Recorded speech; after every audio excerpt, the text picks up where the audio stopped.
I've watched folks long enough to know that the people we overlook are often the ones worth knowing best. The quiet ones, who never ask for anything. There's a story I heard years back from a rancher in Texas. He told it with tears in his eyes, said it changed the way he saw people. The crack split the afternoon like a pistol shot. Daniel Harper's hands jerked on the reins. The wagon lurched hard, throwing crates against the canvas. He was down before the dust settled, boots hitting dirt, eyes finding what he feared, 3 spokes shattered. The iron rim bent like a broken rib. 12 miles to Millbrook, 15 back to his ranch, nothing but prairie grass and empty sky. He stood there, hat in hand, 40 years old, richest man in the county, not a single soul who'd notice if he never came home. Then he saw it thin smoke curling from a low hill, 2 miles south, a cabin. Someone lived out here. He tied the horses to a scrub oak and started walking. If this story found you today, I'd love to know where you're watching from. Drop your hometown in the comments. And if you've been enjoying these tales without subscribing yet, we'd be grateful if you joined our little community. The cabin sat low against the hill, almost part of the land itself. Sod roof, weathered boards gone silver from years of sun. A thin thread of smoke rising from a stovepipe chimney. Daniel's boots found a path worn into the grass. Someone walked this way often. His eyes moved without thinking, reading the place the way a man reads a ledger. Garden rows straight as surveyor's lines. Woodpile stacked by size, smallest kindling on top. Chicken coop with fresh wire, 6 Rhode Island Reds pecking at the dirt. A rain barrel under the eave. Cheesecloth stretched across the top to catch debris. Someone lived careful here. Someone with time, and no one to spend it on. He reached the porch steps, raised his hand to knock. The door opened before his knuckles touched wood.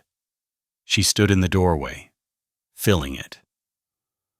A big woman, shoulders broad as a man's, arms thick beneath rolled sleeves, face round and plain as a dinner plate.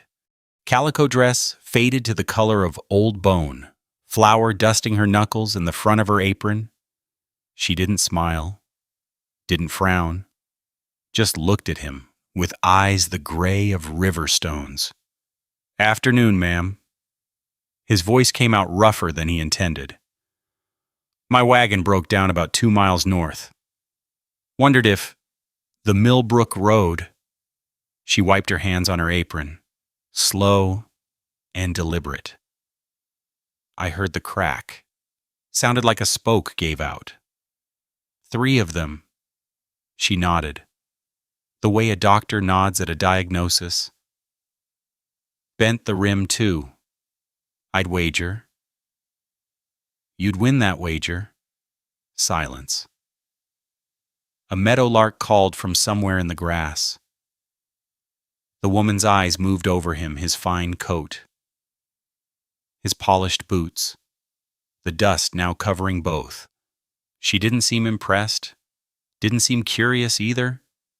Then she stepped off the porch, walked right past him toward a shed at the side of the cabin, over her shoulder, flat as a statement. "Well, you coming or not?" Daniel followed. The shed door swung open on oiled hinges. Inside, tools hung on pegs, each in its place. A workbench worn smooth from years of use.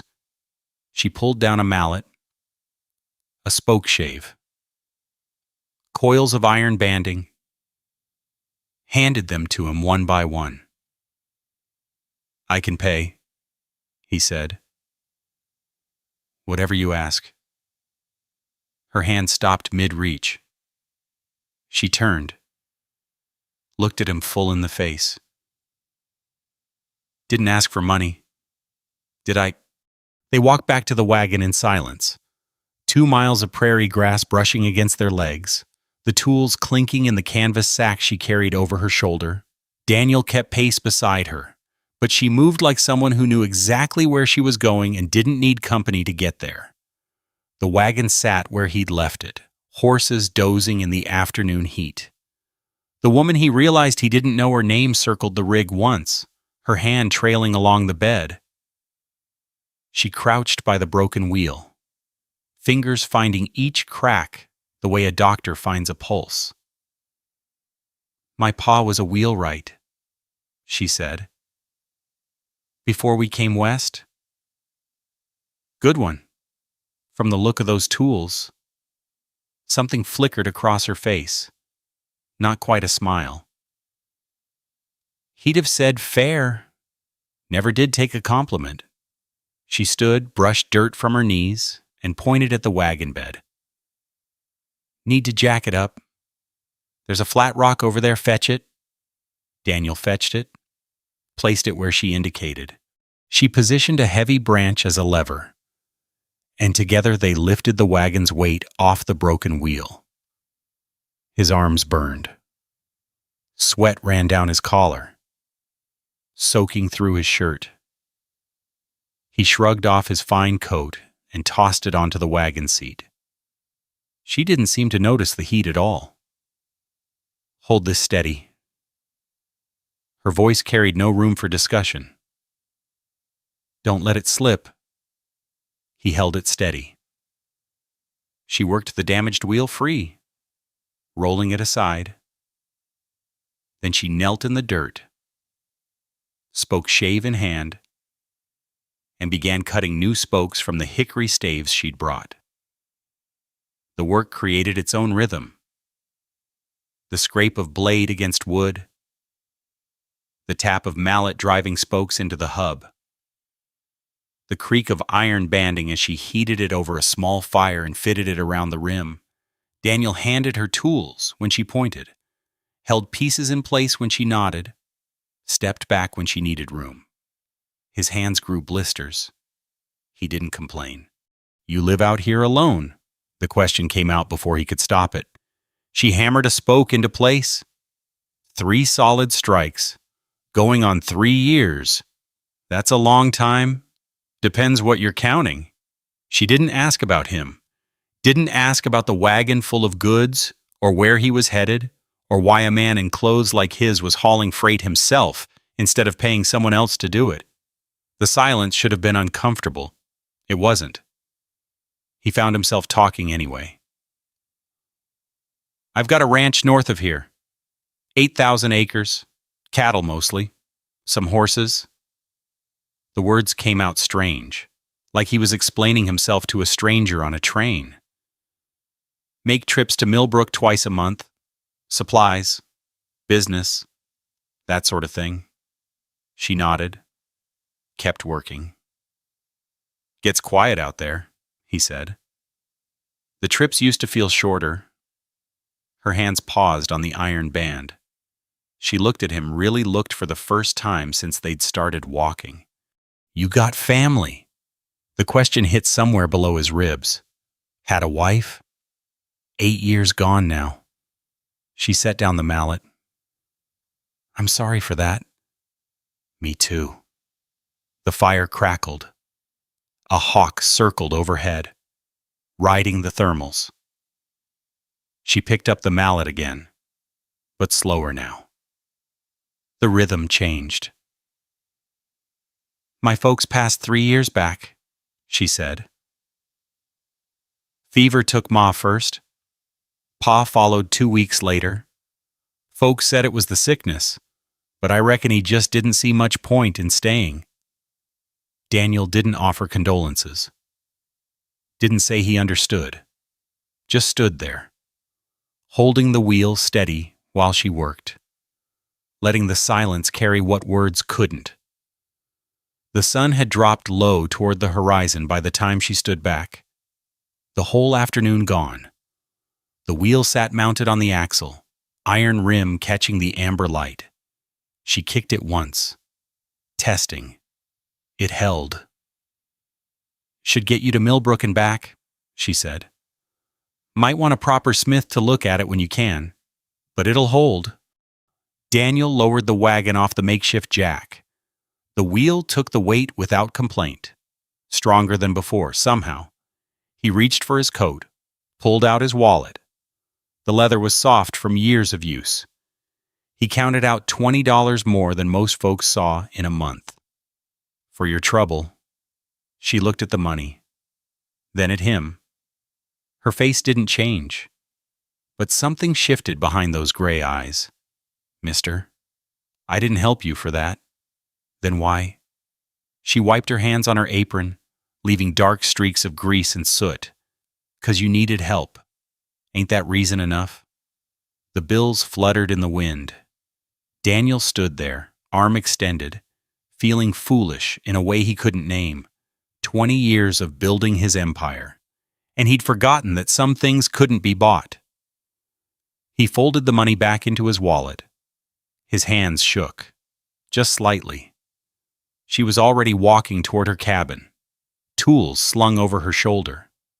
Halfway there, she stopped, turned. "You best get moving. Millbrook's still a ways."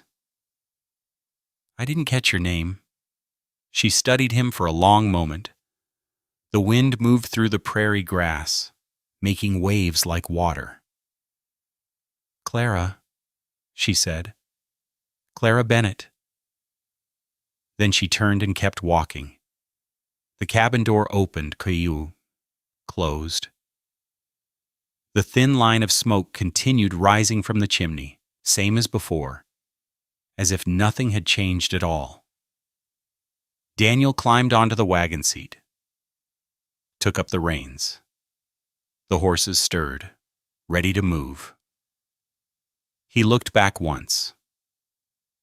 The cabin sat quiet against the hill, small and weathered and somehow permanent.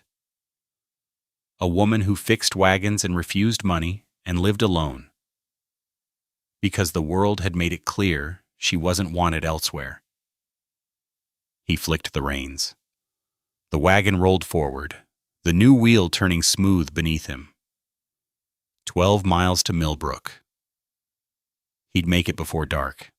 But all the way there, through the fading light and the empty prairie, he couldn't stop thinking about her hands capable, calloused, gentle, and the way she'd said those words like they were the simplest truth in the world. Ain't that reason enough? No one had ever asked him that before. Millbrook sat in a shallow valley where two creeks met, a cluster of buildings that called itself a town. Daniel rolled in just after 9 the next morning, his wagon rattling over the rutted main street. Hitching posts lined both sides. A woman in a faded bonnet swept the boardwalk outside the millinery. 2 boys chased a hoop past the blacksmith's shop, their laughter high and sharp in the morning air. He pulled up in front of Greer's general store and set the brake. The smell of fresh bread drifted from the bakery next door. His stomach reminded him he'd eaten nothing since yesterday's cold biscuit. But he had business to finish first. The store's interior was dim after the bright sun outside.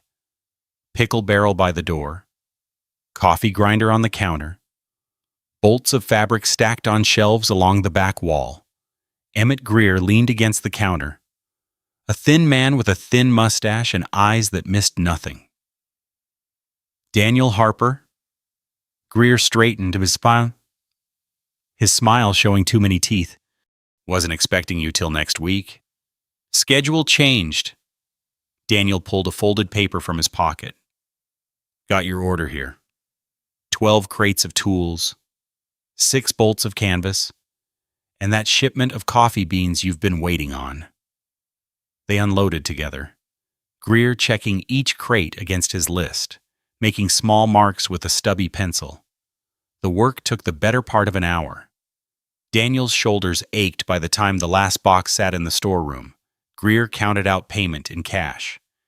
Daniel tucked the bills into his wallet without counting them back. 20 years of doing business with the man. No point in checking now. "Heard you had some trouble on the road yesterday." Daniel's hand paused on his wallet. "Wheel broke. Fixed it." "That so?" Greer's eyes held that particular gleam that meant gossip was coming. "Heard you stopped by the Bennett place. That true?" 2 women near the fabric bolts glanced over. One leaned toward the other, whispering behind her gloved hand. The whisper carried in the quiet store, sharp as a slap. "Can you imagine a man like Daniel Harper at her door?" The other woman giggled. "She probably scared him half to death. Big as a barn, that one. Maybe she ate his horse." More laughter. High and cruel, the kind that knew exactly what it was doing. Daniel's fingers tightened on the wallet. The leather creaked. Greer watched him, that thin smile still in place. Folks talk. Daniel. Small town. You know how it is. I know how it is. He should leave. Walk out the door. Climb onto his wagon. Head home. Let the gossip burn itself out the way gossip always did. In a week, they'd find something else to chew on. Some other person to tear apart for sport. The women kept talking. Their voices carried across the store like knives across a whetstone. "I heard she hasn't been to church in 3 years, not since her parents passed." Well, can you blame the congregation who wants to sit next to that and living out there alone? It isn't natural. A woman her age, unmarried, no prospects. There must be something wrong with her. In the head, you know. My husband says she's simple, touched. That explains it. Then, poor thing probably doesn't know any better. Daniel turned and the movement was slow, deliberate. The women fell silent, their smiles freezing on their faces. "She fixed my wagon." His voice came out flat, each word landing like a stone dropped in still water. "In about half a day, better than any man in this town could have done." The taller woman's mouth opened, closed. Her cheeks flushed red beneath her bonnet. "Mr. Harper, we didn't mean—" "Yeah, you did." He walked to the counter. Greer's smile had disappeared.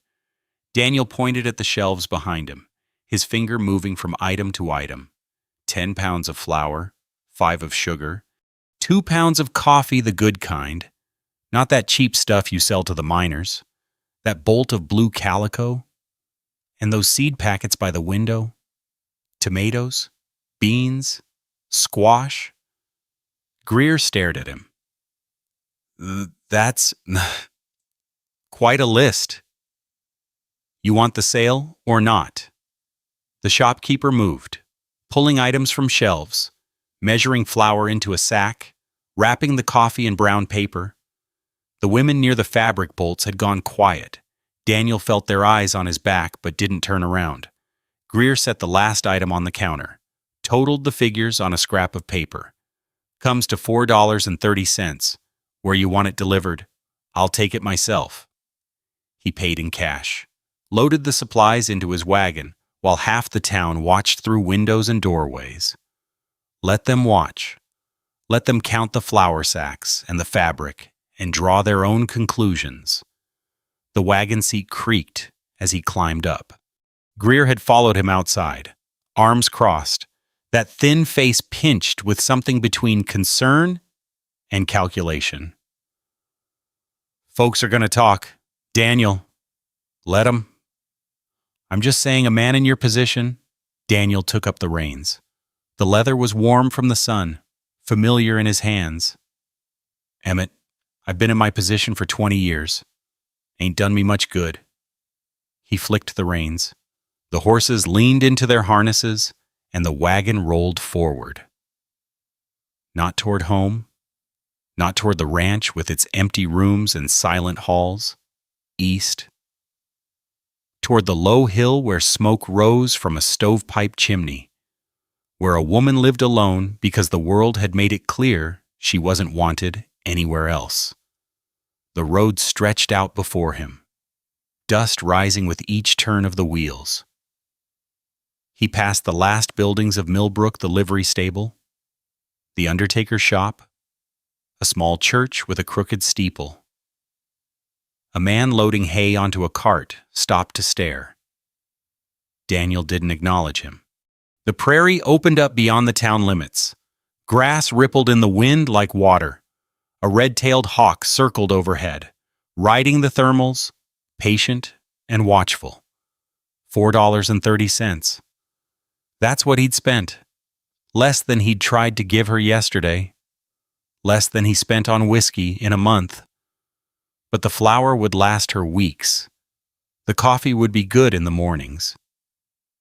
The calico was the color of summer sky he'd noticed her dress yesterday.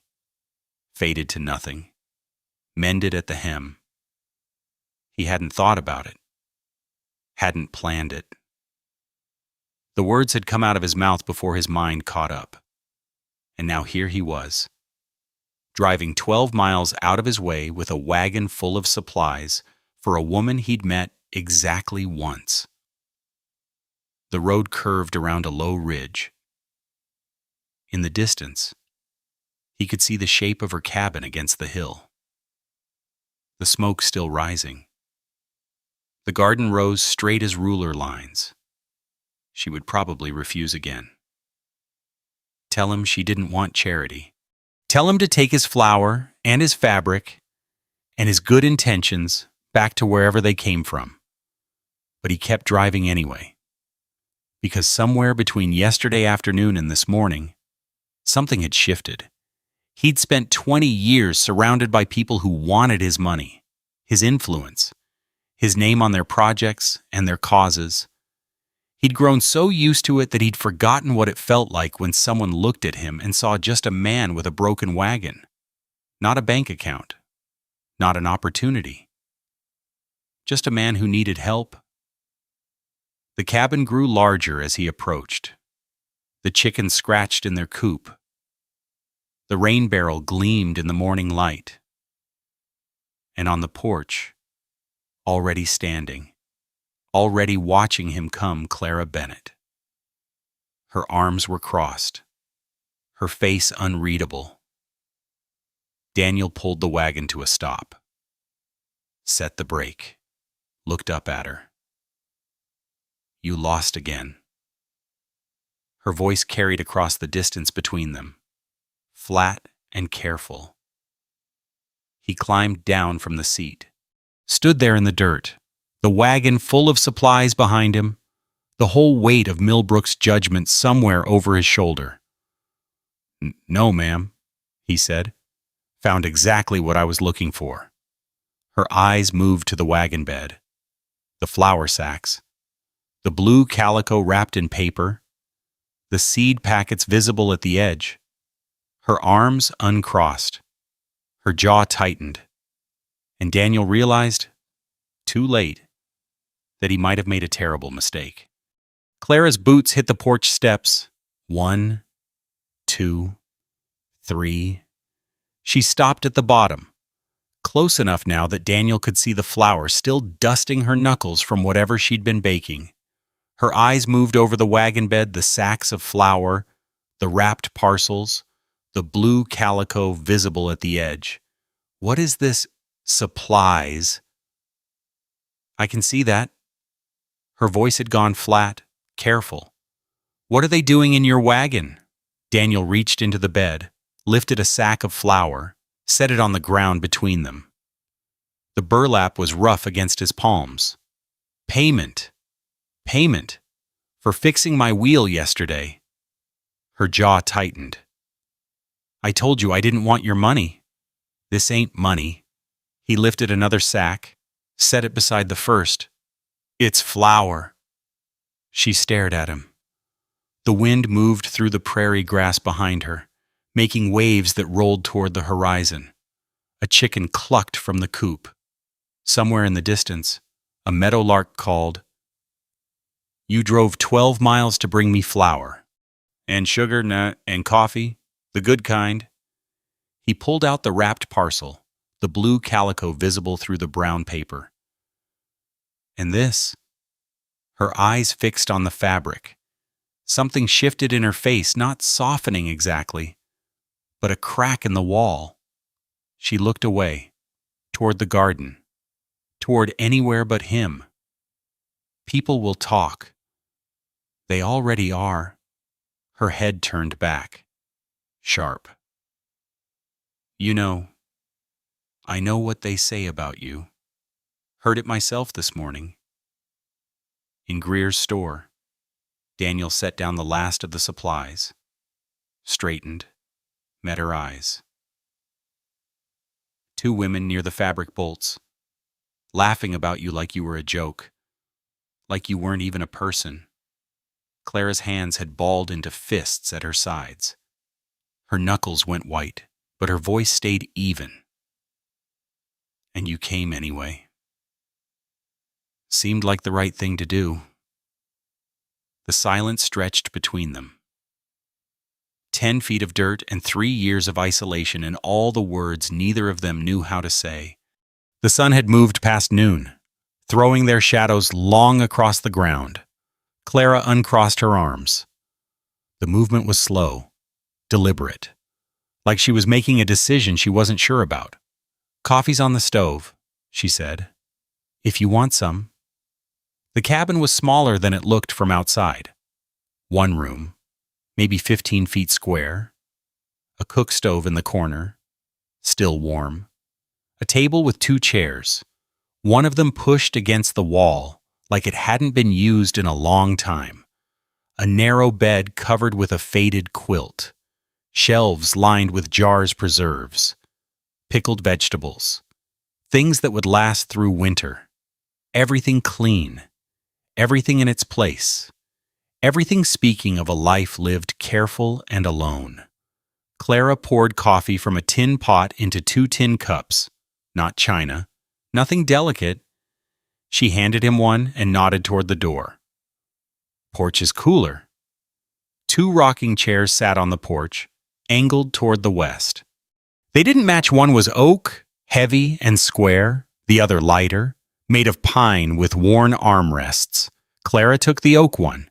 Daniel lowered himself into the pine. The wood creaked beneath his weight. The prairie stretched out before them, going gold in the afternoon light. The grass moved in waves. The sky stretched endless overhead, blue deepening toward purple at the edges. Daniel lifted the cup to his lips. The coffee was strong, bitter, perfect. "Good coffee." "Should be." Clara's voice held the ghost of something that might have been humor. "You just bought it." The laugh came out before he could stop it. A real laugh, rough and surprised, scraping up from somewhere deep in his chest. He couldn't remember the last time he'd laughed like that. The sound felt strange in his own ears. Clara watched him over the rim of her cup. Her face had lost some of its hardness. Not soft, not yet, but something closer to curious. "You married, Mr. Harper." The question landed like a stone in still water. Daniel looked out at the horizon. The words came slow, pulled from a place he didn't visit often. "Was Sarah? She passed in 71. I'm sorry." "Me too." He turned the cup in his hands, watching the dark liquid shift. "We wanted children, tried for years, never happened. After she was gone." He shook his head. House got real quiet. Clara nodded. She didn't offer comfort, didn't try to fill the silence with empty words. Just sat there, rocking slow, letting the truth hang in the air between them. "What about you?" Daniel asked. "Why'd you stay out here alone?" Her hands tightened on her cup. She looked down at them, rough hands, capable hands, hands that had learned to do everything themselves because there was no one else to do it. After Ma and Pa died, didn't seem like much reason to go anywhere else. Her voice was quiet now, stripped of its earlier sharpness. "Tried going to church once, after the funeral, sat in the back pew, felt every eye in the place on me, heard the whispers, saw the way they looked." She took a breath. Never went back. Their loss. Clara's head turned. She looked at him, really looked the way she had when she'd handed him that mallet yesterday, like she was trying to figure out what he was made of. That's a kind thing to say. It's a true thing to say. The sun dropped lower. The shadows lengthened across the porch. Neither of them spoke for a long while. The rocking chairs creaked in rhythm. Almost but not quite in time. A pair of swallows darted past, chasing insects in the cooling air. Daniel finished his coffee. Set the cup on the porch rail. The tin was warm from his hands. I should go, he said. Getting on toward dark? Long ride back to your ranch. I've made it before. He stood. She stood too. Her cup still half full. Steam curling up in the evening air. They faced each other across the narrow porch, closer now than they'd been all day. Mr. Harper? Daniel. She paused, tested the name. Daniel, those supplies in your wagon. Yes, ma'am. I'll take them. She held up a hand before he could speak. Not as charity, as an arrangement. You need someone to fix your wagon again. You know where to find me. That's fair. And the calico. Something shifted in her voice. Softer. More careful. That was thoughtful. It's the color of summer sky. Thought it might suit you. The words hung there. Clara's cheeks flushed the first color he'd seen in her face since he arrived. She looked away, toward the garden, toward the hills, toward anywhere but him. You should go, she said, before it gets dark. Daniel nodded, walked to his wagon. The supplies still sat where he'd unloaded them, sacks and parcels piled on the dirt. He climbed onto the seat, took up the reins. Clara? She looked up. Her arms were wrapped around herself, but not the way they'd been when he arrived. Different now. Like she was holding something fragile.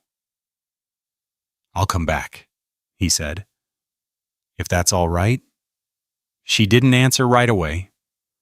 The wind moved through the grass. The swallows made another pass, their wings cutting sharp against the fading sky. I reckon it might be, she said. He flicked the reins. The wagon rolled forward, wheels turning smooth on the new spokes she'd cut herself. The cabin grew smaller behind him. Clara still stood on the porch, watching. The ride home took 3 hours. The stars came out one by one, scattered across the black sky like salt spilled on a table. Daniel let the horses find their own pace. His mind turning over the day like a man turning pages in a book he'd forgotten he owned. He'd gone to Millbrook to deliver goods. He'd come back with supplies for a woman he barely knew. And somewhere between the general store and that cabin on the hill, something had cracked open in his chest, something he'd kept locked tight for years. The ranch house appeared over the last rise, dark against the darker sky. No lights in the windows, no one waiting up. Daniel pulled the wagon into the barn, unhitched the horses, fed them, and brushed them and checked their hooves. The familiar work steadying his hands. When he finally walked into the house, the emptiness hit him like it always did. The silence. The rooms full of furniture no one sat on. The bed too big for one person. But tonight it felt different. Tonight the emptiness had a shape, a weight, a question he couldn't quite name.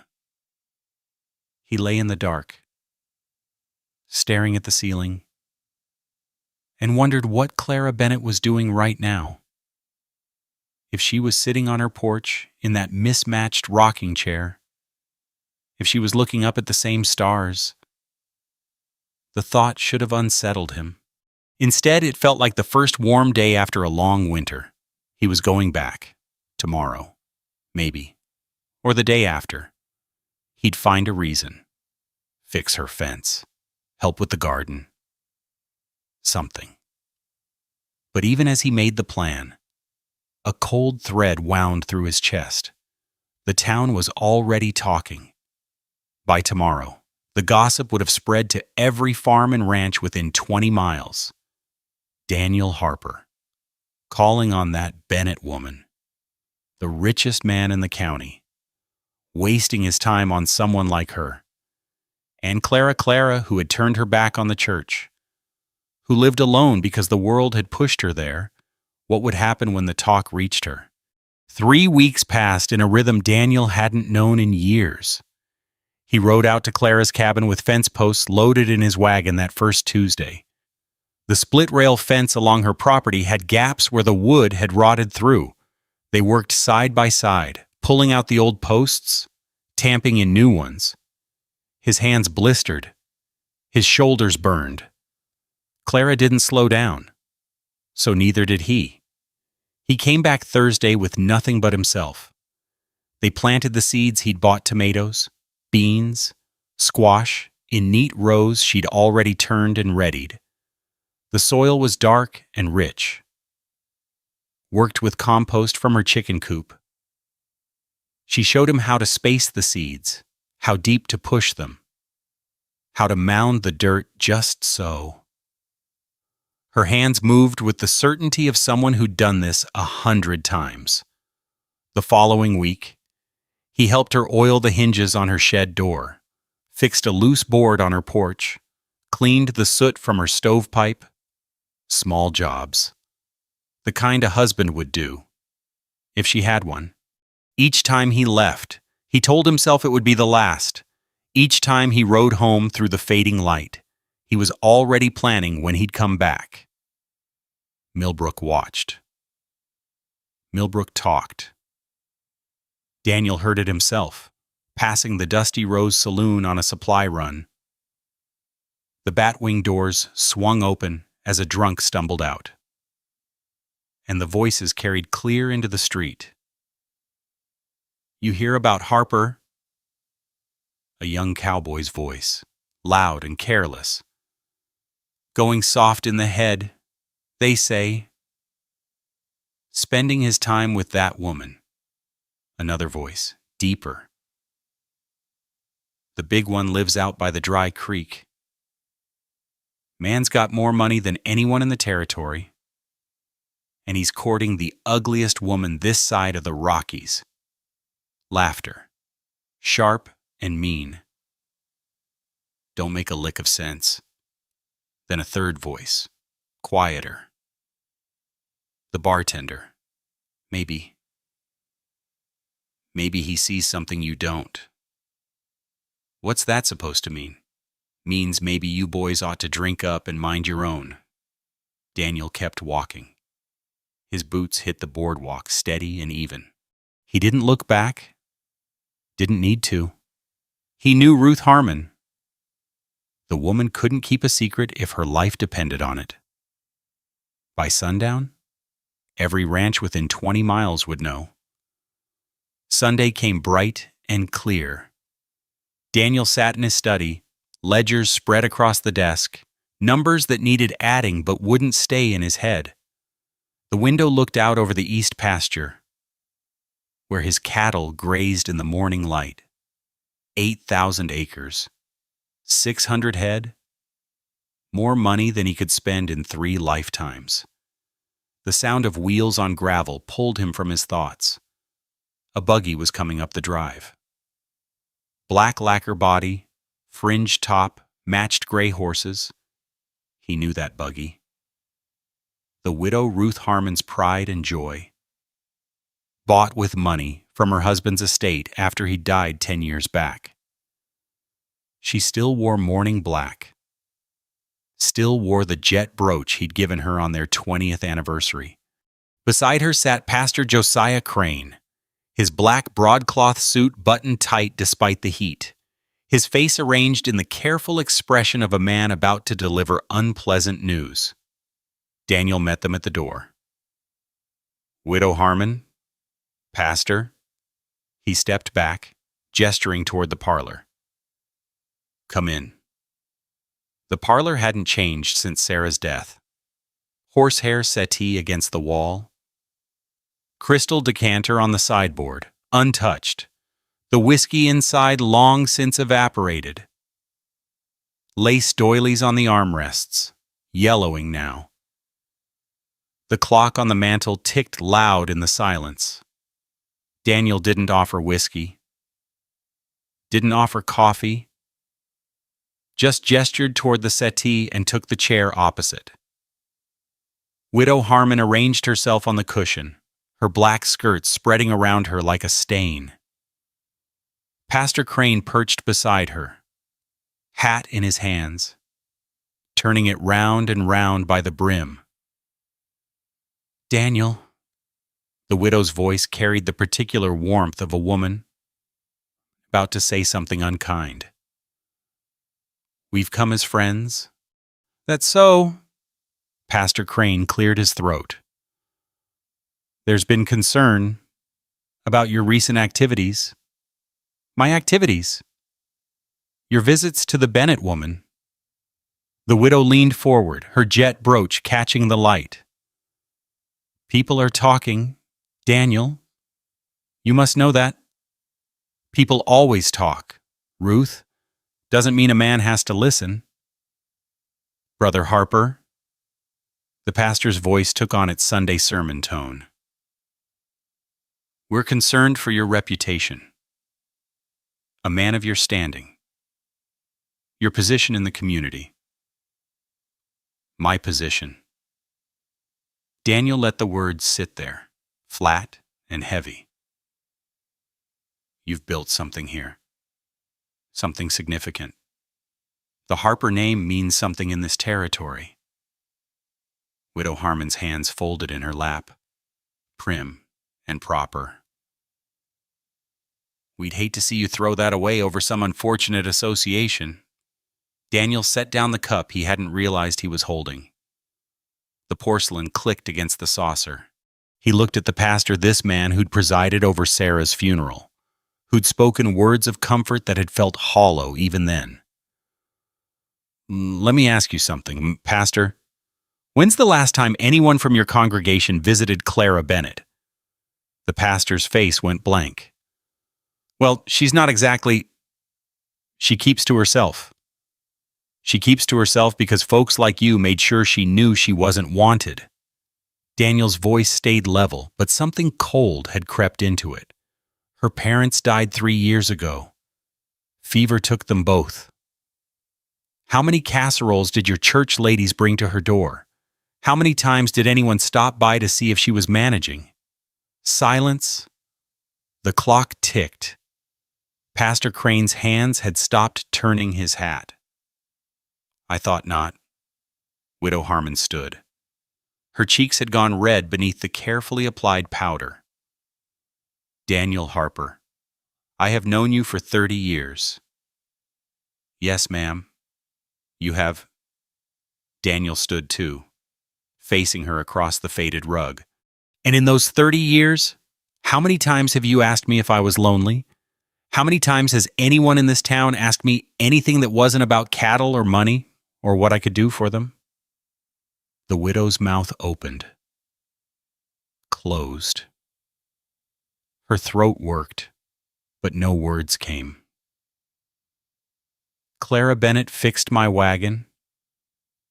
Didn't ask for a dime. Fed me coffee on her porch. Talked to me like I was a person, not a bank account." Daniel walked to the door, opened it, the morning light spilled across the floor, bright and clean. "Now, if that's unchristian, then I reckon I misread the good book." Pastor Crane rose slowly, his face pale. He started to speak, but Widow Harmon's hand on his arm stopped him. She gathered her skirts, her chin lifting with wounded dignity. "You'll regret this, Daniel. When the whole territory turns its back on you, you'll remember this conversation." "Maybe, but at least I'll be able to look at myself in the mirror." They left without another word. The buggy wheels crunched on the gravel drive, the sound fading slowly until the only thing left was the wind moving through the grass. Daniel stood in the doorway for a long time. The ranch sprawled behind him, the barns, the corrals, the cattle dotting the far hills, everything he'd built, everything he'd worked for. It all felt very small suddenly, very empty. He thought about Clara, alone in her cabin on the hill, about the way she'd looked when she handed him that mallet, about the garden they'd planted together. Green shoots just starting to push through the soil after 3 weeks of sun and careful watering. The widow was right about one thing. The whole territory would hear about this by sundown. The gossip would spread like wildfire, burning through every farm and ranch and parlor within 50 miles. And when it reached Clara, Daniel's hands tightened on the doorframe. What would she do when she learned that his visits weren't just the subject of whispers anymore, but of formal delegations?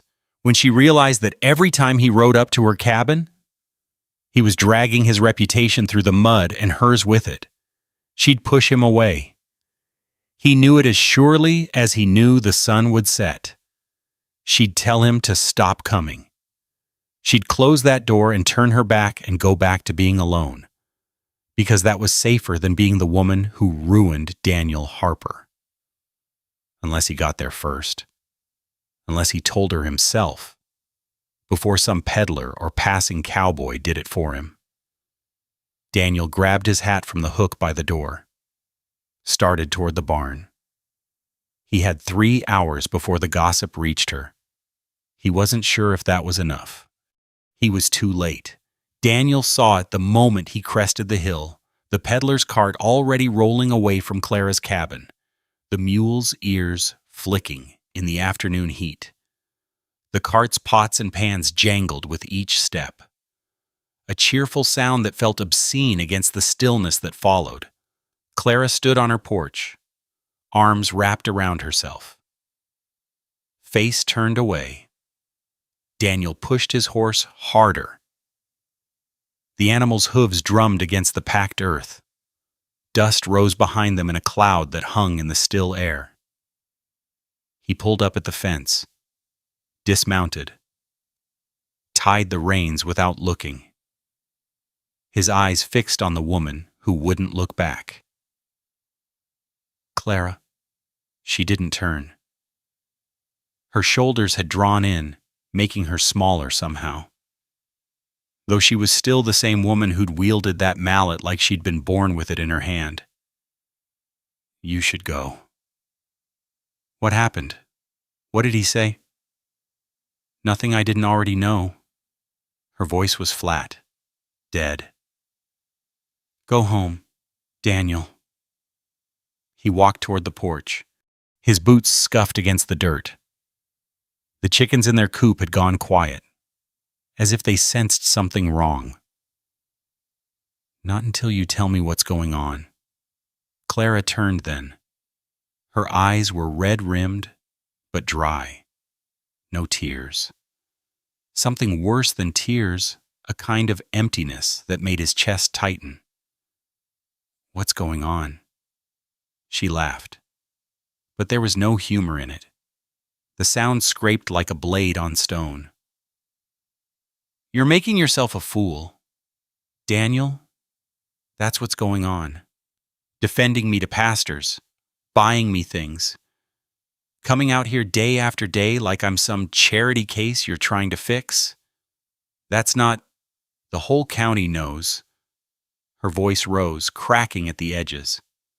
That peddler couldn't wait to tell me, grinning like it was the best joke he'd heard all year. Rich man like Daniel Harper, calling on the fat woman nobody wants. What did she do to snare him? Must have some tricks nobody knows about. The words hit like fists. Daniel's hands clenched at his sides. I didn't come here because what? Clara stepped forward, off the porch, onto the first step.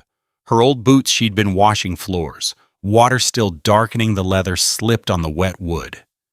She caught herself on the rail, but her momentum carried her forward. She stumbled down the remaining steps. Her foot caught on a root jutting from the rain-softened ground. She went down hard, both knees sinking into the mud that had pooled at the base of the porch from yesterday's storm. The wet earth splattered across her dress, her hands, her face. Daniel reached for her. Don't. The word came out like a whip crack. She shoved his hand away, struggling to rise on her own, her boots sliding in the muck. Her palms pressed into the mud, sinking to the wrists. She pushed up, slipped again, went down on one hip. The wet earth soaked through her dress. Brown stains spread across the faded calico the old dress. Not the blue one. That one she kept folded in paper. Too precious to wear. She finally got her feet under her. Stood there, swaying slightly, mud dripping from her fingers, from the hem of her dress, from the streaks across her cheek where she'd wiped her face with dirty hands. She looked down at herself and made a sound half-breath, half something broken. Look at me. Her voice had gone quiet. Terrible. Just look at me. This is what I am.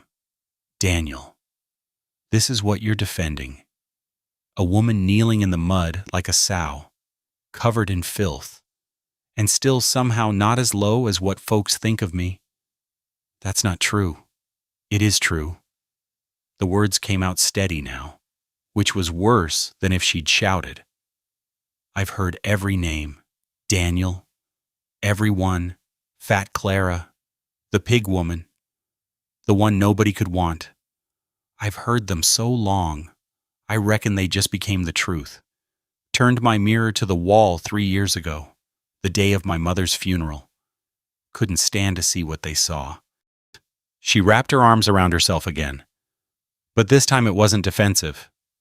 It was like she was trying to hold herself together, like she might fly apart if she let go. I thought I'd made peace with it.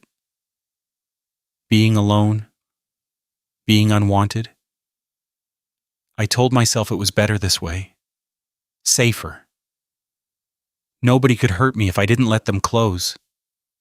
Her voice dropped to a whisper. And then you showed up with your broken wagon and your fine clothes and your $20, and you looked at me like... She couldn't finish. Her shoulders shook. The mud dried on her skin in the afternoon heat, cracking like old leather. Daniel didn't reach for her again. Didn't try to close the distance. He stood there 10 feet away and let her have the space she needed. Like what? Clara. She shook her head. Wouldn't answer. Like what? Like I was worth looking at. The words came out broken, barely audible. Like I mattered. And I can't let myself believe that. Because when you leave, and you will leave, Daniel, they always do, it'll break whatever's left. The prairie stretched out around them, empty and endless. The wind moved through the grass. A hawk circled overhead, patient and watchful. Daniel took a breath, let it out slow. You know what I saw? That first day when I walked up to your cabin with nothing but a busted wheel and no idea what to do next. Don't. I saw someone who didn't ask what I could give her. Didn't care about my name or my money or my 8,000 acres. He kept his voice steady, even though something was cracking open in his chest. I saw someone who handed me a mallet and said, well, you coming or not, like I was just a man. Not a bank account, not something to use, just a man who needed help.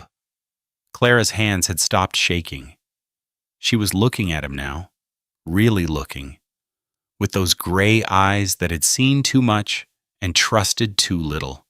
"That's the first time in 20 years anyone looked at me that way," he said. "And I don't give a damn what anyone else sees. Not the peddler, not the pastor, not the whole territory." Silence. The hawk made another pass overhead. The mud on Clara's dress had started to dry, cracking in patterns like old leather. "You shouldn't say things like that." "Why not?" Her chin trembled. Her voice came out barely above a whisper. "Because I might start believing them." They stood there in the dirt, 10 feet apart, the afternoon light slanting golden across the prairie, Clara covered in mud. Daniel with his hat in his hands, neither of them moving. "I'm coming back, Clara." He said it quiet. "Certain." "That ain't a question." She didn't answer. Just stood there, arms wrapped around herself, mud drying on her cheeks. Daniel walked to his horse, untied the reins, mounted up. He looked back once. She hadn't moved. The cabin rose behind her, small and weathered, the smoke still curling from the chimney. The garden they'd planted together showing green shoots after 3 weeks of careful watering. He rode away. The sun dropped lower. The shadows stretched long across the grass. Behind him, Clara Bennett sank down onto her porch steps. The mud still caked her dress, her hands, her face.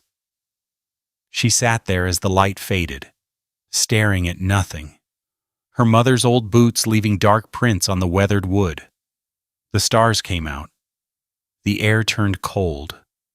And somewhere in the dark, sitting alone on that porch, Clara Bennett made a decision. One that would change everything. The ride home was a blur. Daniel didn't remember dismounting or putting up the horse.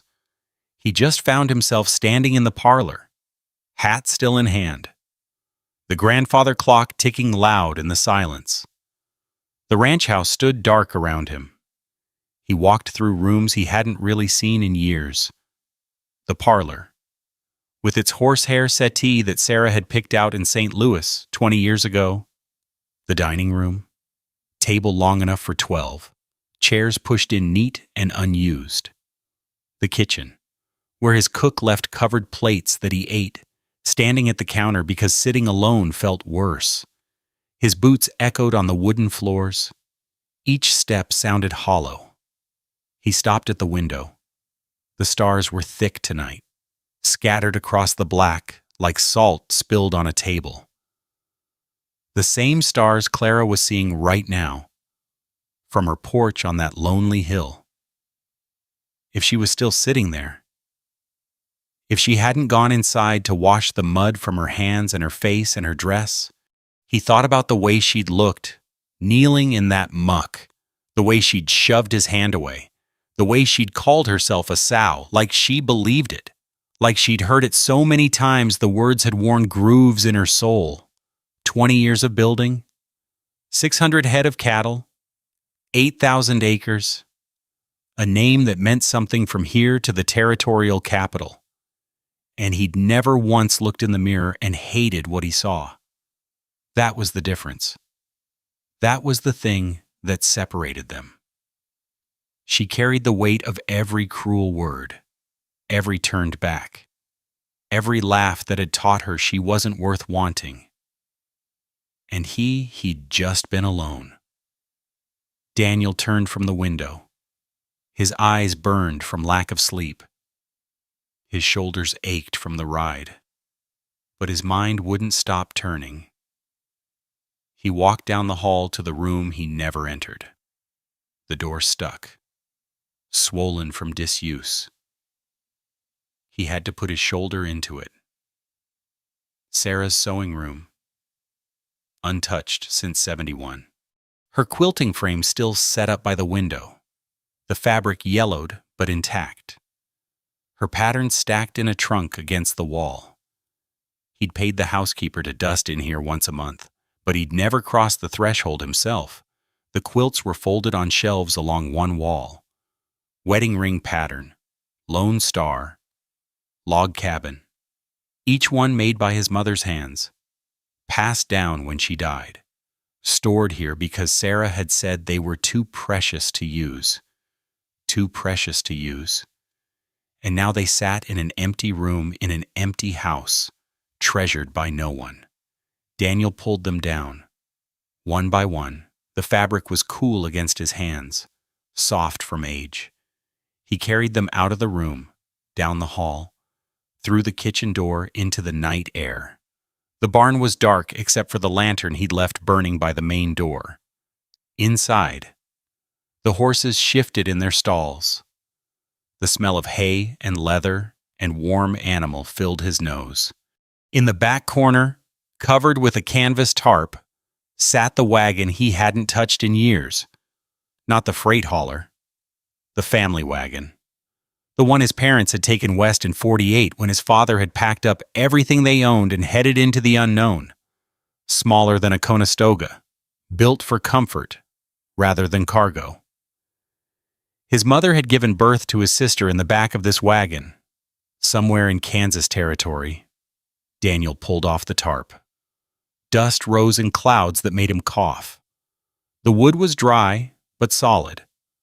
The canvas top had holes that would need patching. The springs were rusted, the axles stiff. He worked through the night, oiled the springs until they moved smooth, checked the wheels ironic. That and found them sound. Patched the canvas with scraps from the barn, lined the bed with the quilts from Sarah's room, layering them thick against the wooden boards. The sky was going gray at the edges when Jake found him. "Boss." The foreman stood in the barn doorway, hat in hand, sleep still clouding his eyes. "Something wrong." Daniel straightened. His back ached. His hands were black with grease. He hadn't slept, hadn't eaten, and he felt more awake than he had in years. "Need you to hitch the bays to this wagon." Jake walked slowly around the wagon, taking in the quilts, the freshly oiled springs, the patched canvas. He stopped at the front, where Daniel had hung a lantern not for light, but for warmth. A small gesture, a sign that someone was expected.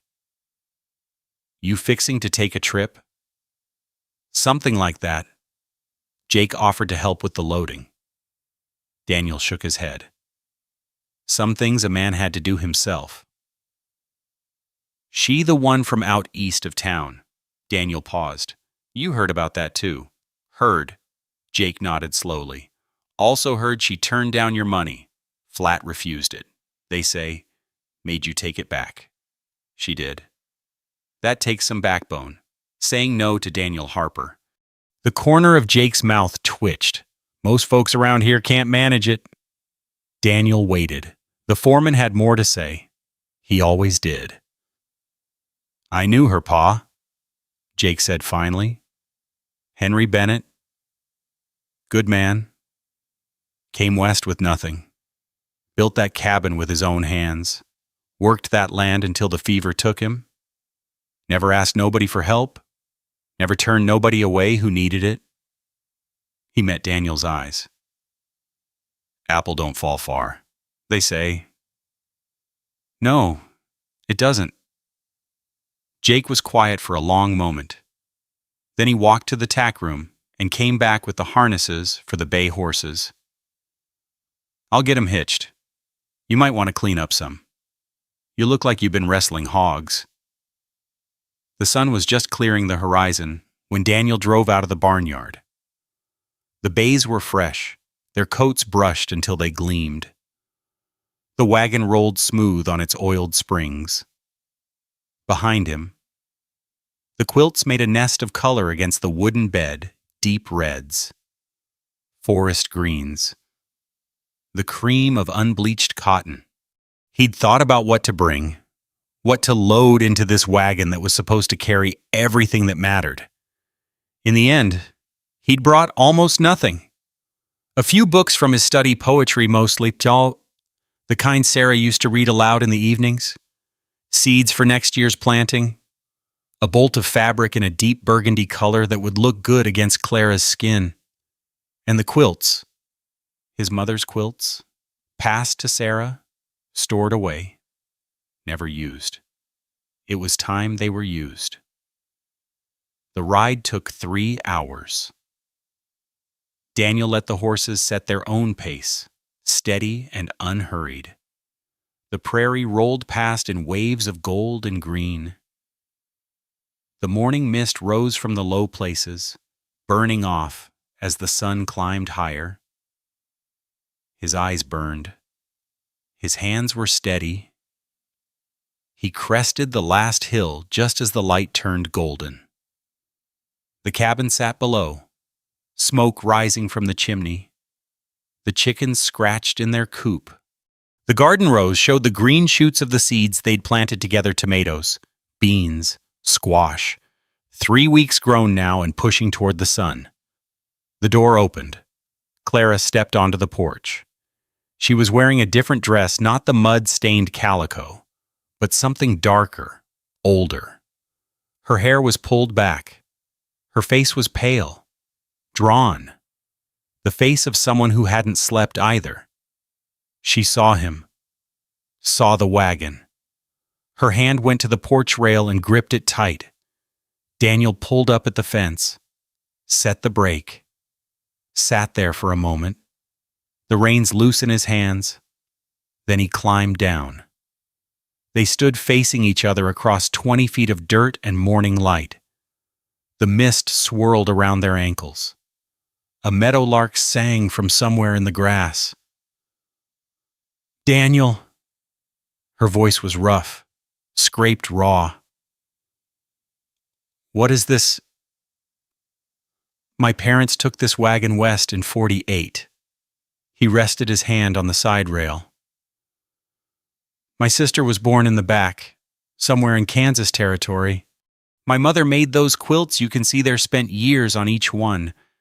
They've been sitting in an empty room for longer than I can remember." Clara's eyes moved to the quilts. The colors caught the morning light: reds and greens and creams, hand-stitched patterns that had survived decades. "Why are you showing me this? Because I want you to have them?" He took a step forward. "Because I want you to come with me." Her hand tightened on the porch rail. "Come where?" "The ranch? My home?" Another step. "I'm not asking you to be a wife. Not yet. Not unless you want that someday. And maybe you won't. And that's all right. What I'm asking is..." He stopped, started again. "I'm asking you to be a partner, someone to work beside, someone to build something with, someone I wake up wanting to talk to." Clara's face had gone very still. "You're asking me to give up everything?" "I'm asking you to choose something different." "Why?" The word came out broken. "Why me? Daniel. Of all the women in this territory, proper women, pretty women, women who could give you children and host your dinners and make the pastor's wife smile, why would you choose me?" Daniel closed the distance between them, stopped at the bottom of the porch steps, looked up at her. "Because you saw me when I had nothing to offer but a broken wagon," he said. "And you didn't ask what I could give you. Didn't care about my name or my money. You just handed me a mallet and said, 'Well, you coming or not?'" Clara's chin trembled. Her eyes were wet. "And you fixed something," Daniel said. "Not just the wheel. Something I didn't even know was broken." The morning light caught the mist, turning it to gold. The meadowlark had gone quiet. Even the chickens had stopped their scratching. "I got chickens," Clara said. Her voice was barely audible. "I'll send Jake back for them. They need feeding twice a day." "Clara." He waited until she looked at him. "The chickens will be fine?" She laughed. A real laugh, rough and broken and wet with tears. Her hand came off the porch rail. She pressed it to her mouth. "I ain't pretty. Daniel, that's not going to change. I ain't asking for pretty. I'm asking for you." The words hung in the air between them. The sun climbed higher. The mist began to burn away. Clara looked at the wagon, at the quilts, at Daniel, standing in the dirt with nothing left to offer but the truth. Then she looked back at her cabin. The garden rose, the chickens in their coop, the porch where she'd sat alone for 3 years, watching the sun rise and set over a life she'd made because the world had left her no other choice. Her hand fell from her mouth. She walked inside. The door closed behind her. Daniel stood there. The sun beat down on his shoulders. The bays stamped their hooves. Impatient. Minutes passed. 5, 10. The door stayed closed. The door opened. Clara stood in the doorway. She'd changed. The old dark dress was gone. She wore the blue calico, the one he'd bought for her, the color of summer sky. She'd let her hair down. It fell past her shoulders, brown with threads of early gray, catching the morning light.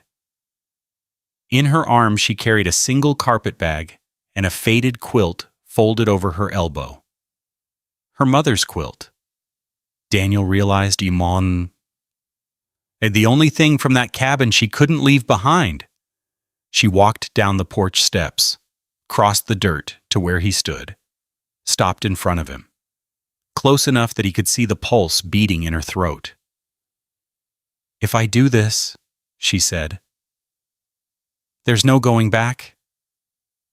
"I know. People will talk. They'll say terrible things about you, about me, about what kind of woman throws herself at a rich man. Let them talk. You might regret it. I might." He took her carpet bag from her hand. The tapestry fabric was worn at the corners. The single handle darkened from years of use. "But I'd regret not trying a whole lot more." Clara looked at him for a long moment. Then she turned and walked to the wagon. Her hand rested on the side rail, touching the wood her parents might have touched 50 years ago, on their own journey west. She climbed up onto the seat. Daniel put her bag in the back, nestled between the quilts. Then he walked around to the other side, climbed up beside her, and took the reins. "Ready?" Clara looked back at the cabin one more time. The garden. The chickens. The porch where she'd lived and worked and given up on hoping. Then she turned to face the road ahead. "Ready?" Daniel flicked the reins. The bays leaned into their harnesses. The wagon rolled forward. Behind them, the cabin grew smaller.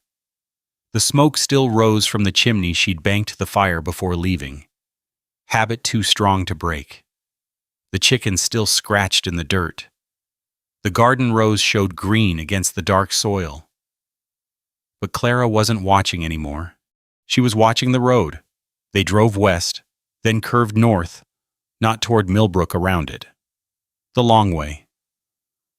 Avoiding town. Clara's voice was quiet, but there was something in it that hadn't been there before, something lighter. Just taking the scenic route. Coward.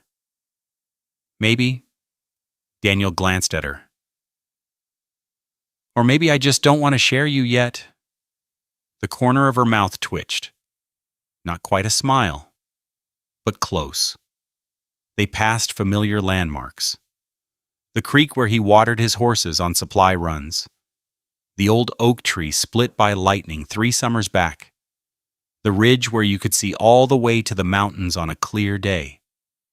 And then the rock, the one jutting up from the prairie floor, half hidden in the tall grass, the one his wheel had struck. Clara saw him looking. That where it happened. That's where it started. She was quiet for a moment, studying the rock as they passed.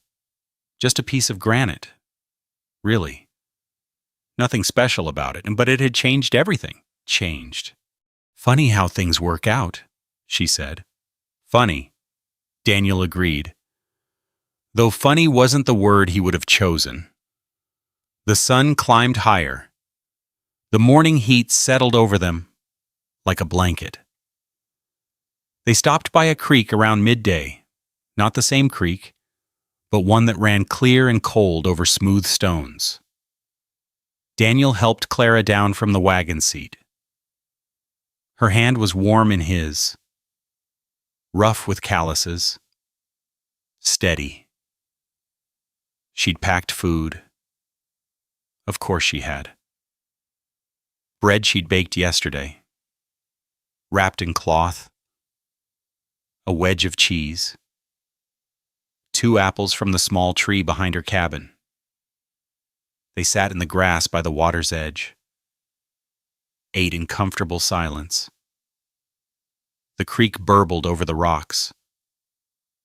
A dragonfly hovered above the surface, its wings catching the light. This feels like a dream, Clara said. Ain't a dream? Daniel stretched his legs out, feeling the ache in his knees from the long drive. Dreams don't come with saddle sores. She laughed. Actually laughed a real sound, warm and surprised, rising up from somewhere deep. It was the first time he'd heard her laugh like that, really laugh, without holding anything back. You're a fool! Daniel Harper. Maybe? He looked at her, this woman who fixed wagons and refused money and had spent 3 years alone because the world had decided she wasn't worth wanting. But I'm a fool who knows a good thing when he sees it. Her cheeks flushed. She looked away, toward the water, but she was smiling, actually smiling. They finished their meal, packed up the cloth and the apple cores, climbed back onto the wagon, and continued north. The ranch appeared over the last rise late in the afternoon. Clara went still beside him. Daniel tried to see it through her eyes.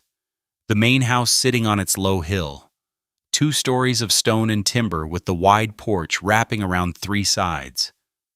Below it, the barns and outbuildings spreading across the valley floor.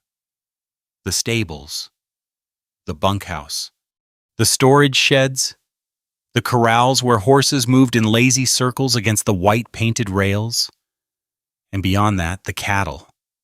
Hundreds of them. Maybe thousands, grazing on grassland that seemed to stretch to the edge of the world. It's a lot, he said quietly. It's beautiful. It's empty. He pulled the wagon to a stop at the crest of the hill, letting the horses rest. Been empty a long time. Big house. Nobody in it. Big table. Nobody to feed. I built all this because that's what a man's supposed to do, build something. Leave something behind. But I never stopped to ask who it was for. Clara's hand found his on the wagon seat. Her fingers wrapped around his.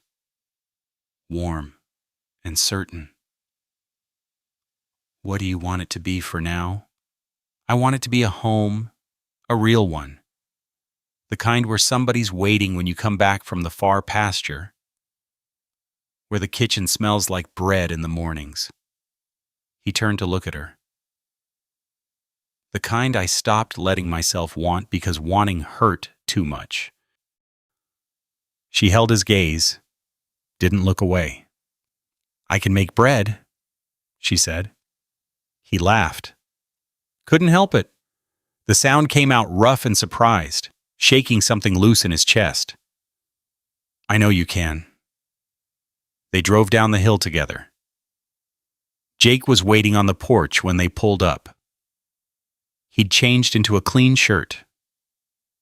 Daniel noticed. His boots had been brushed. He stepped down and walked to the wagon, his weathered face carefully neutral. "Ma'am," he touched the brim of his hat. "Welcome." Clara looked at him, this man who had known her father, who had hitched the horses this morning without a word of judgment, who stood here now offering her respect she hadn't expected. "Thank you." Daniel handed the reins to Jake and climbed down. He walked around to Clara's side of the wagon, offered his hand. She took it. Her feet touched the ground. Solid earth. A new place. "Come on," Daniel said. "I'll show you around." The house was bigger inside than it looked. Parlor with the horsehair settee, dining room with the table for 12, kitchen with the cast iron stove big enough to cook for an army, bedrooms upstairs, 4 of them, with windows that looked out over the valley. So everything was clean. Everything was in its place. And everything felt like it had been waiting for someone to bring it back to life. "It needs work," Daniel said. They stood in the kitchen, late afternoon light slanting through the windows. "The curtains are 20 years old.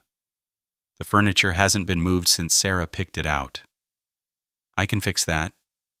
Clara walked to the stove, ran her hand over the cast iron. New curtains. Fresh flowers on the table. A rug that somebody actually walks on. She turned to face him. "I know how to make a house into a home. Just never had one that was mine. It's yours now. Ours." He moved to stand beside her, looking out at the land that spread before them. "If you want it." She didn't answer right away. She looked at the hills, gold and green in the slanting light, at the cattle grazing in the distance, at the barns and corrals and all the work that would need doing. "This ain't a fairy tale. Daniel," her voice was steady, "those don't work out for women like me. There'll be hard days. Days when I wonder what I was thinking. Days when you wonder the same. I know.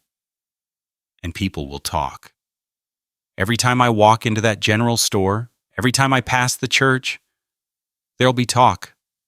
There always is. Let them talk. We'll be too busy to listen." She almost smiled at that. Almost. "All right then." Daniel's chest loosened. "All right. All right." She turned back to the stove. "Now show me where you keep the flour. If I'm going to live here, I might as well start earning my keep." He laughed again. That rough, surprised sound that seemed to come easier now. "Yes, ma'am." The sun dropped lower, painting the sky in shades of orange and pink. The first lamp was lit in the window Jake's doing, preparing for her arrival before they'd even pulled up. Clara stood at the stove, building a fire in the firebox. The kindling caught. The flames grew. Warmth began to spread through the kitchen, pushing back the emptiness that had lived there for so long. Daniel watched her from the doorway. This woman who had fixed his wagon and refused his money and somehow mended something he hadn't known was broken.